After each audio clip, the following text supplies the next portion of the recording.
सण समारंभ म्हटलं की घरात पाहुणे रावळे आले, स्वच्छता आली, प्रसाद बनवणं आलं, घराची सजावट आली आणि इतर बरीच छोटी मोठी कामं असतात. तर या कामांमध्ये सर्वात जास्त दमछाक होते ती एका स्त्रीची. कारण तिला सगळंच बघायचंय. लोकांचं उठणं बसणं, पाहुणे, जेवण सगळं म्हणजे सगळंच. तर यामध्ये काय होतं की बऱ्याच वेळा आपली मानसिकता बिघडते. चिडचिड होते, राग येतो. शिवाय सतत उभं राहून सतत धावपळ करून अपुरी झोप, अवेळी खाणं यामुळे आपल्या आरोग्यावरही परिणाम होतात. तर या सगळ्या गडबडींमध्ये आपण स्वतःची काळजी कशी घ्यायची, कोणत्या छोट्या छोट्या गोष्टी आपण स्वतःसाठी करू शकतो, तेच आपण आजच्या भागात पाहणार आहोत. तर सुरू करूया. सणांच्या कामाचं नियोजन हे आधीच आखा. जसं की तुम्हाला काय सजावट करायची, काय स्वयंपाक बनवायचा आहे, कोणत्या गोष्टी बाहेरून विकत आणायच्या आहेत त्याची यादी करा. शिवाय कुठल्या कुठल्या पाहुण्यांना बोलवायचं आहे, तुमची काय थीम असणार आहे, किंवा कोणी काय काम करायचं, हे सगळ्यात महत्वाचं. काय होतं की आपल्याला असं वाटतं की अरे सगळं मीच केलं पाहिजे, सगळं मीच केलं पाहिजे. नाही, तर तुम्ही यादी रेडी करा की ओके, हे काम सजावटीचं काम ही पर्टिक्युलर व्यक्ती माझ्या घरातली करू शकते, ती छान करते, तर तिला ते काम सोपवा. दुसरं, जर बाहेरून शॉपिंग करायची असेल, तुम्हाला वेळ नसेल, सजावटीचं वगैरे साहित्य आणायचं असेल किंवा पूजेचं साहित्य आणायचं असेल किंवा इतरही काही असेल, त्याची एक लिस्ट तयार करा आणि एका पर्टिक्युलर व्यक्तीला द्या. कारण तुम्ही जोपर्यंत तुमची कामं दुसऱ्याला सोपवणार नाहीत, तुम्हाला तुमची जबाबदारी कमी होणार नाही आणि तुमची धावपळ जास्त वाढेल. कारण आपल्याला सतत असं असतं की नाही, सगळं परफेक्टच व्हायला पाहिजे, सगळं मीच करायचं, हा अट्टहास नको. कारण यामध्ये तुमच्या तब्येतीची भयंकर वाट लागते, तुम्ही भयंकर दमता. कारण त्याच्यानंतरही एखादा सण होऊन गेल्यानंतरही तुम्हाला इमिजिएटली आराम करायला मिळेल याची काही गॅरंटी नसते. त्यामुळे तुमचं काम वाटायला सुरुवात करा. आणि जर रात्री प्रयत्न करा की वेळेत झोपा आणि वेळेत उठा, जेणेकरून रात्री तुम्हाला व्यवस्थित छान झोप मिळेल.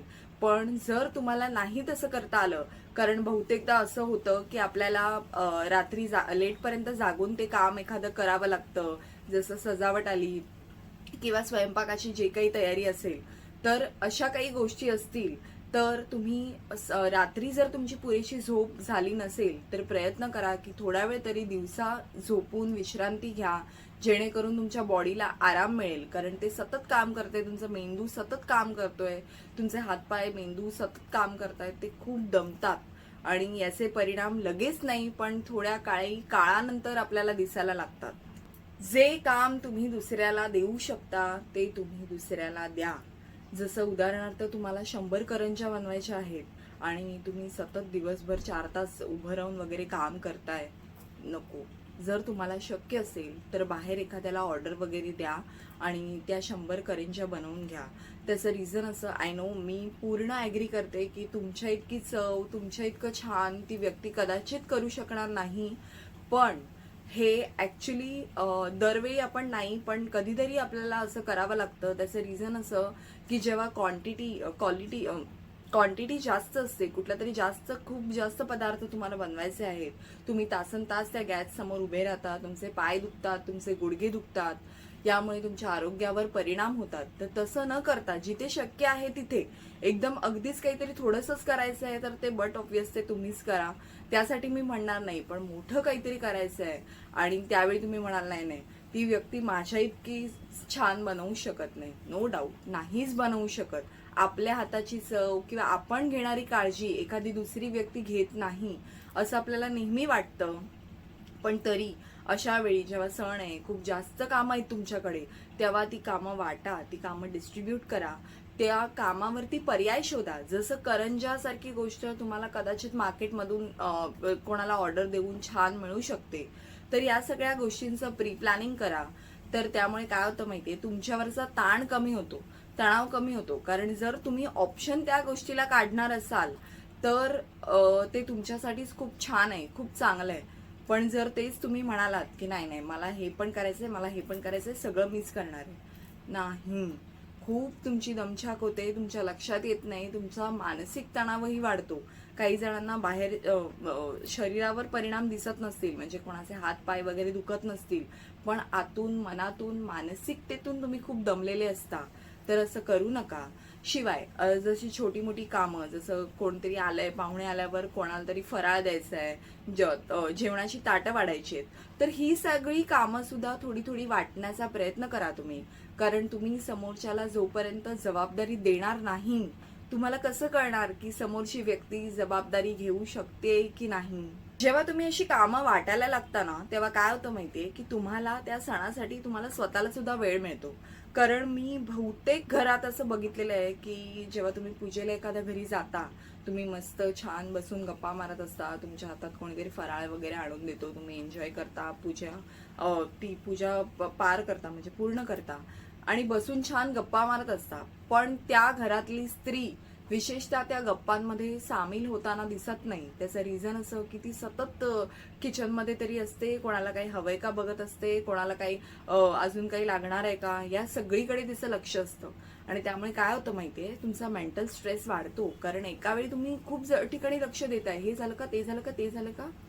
नाही, तर तसं करू नका. ज्यावेळी तुम्ही कामं वाटता ना, त्यावेळी तुम्हाला स्वतःलाही वेळ मिळतो, तुम्हाला स्वतःलाही तयार व्हायला वेळ मिळतो. छान मस्त तुम्ही तयार होऊ शकता.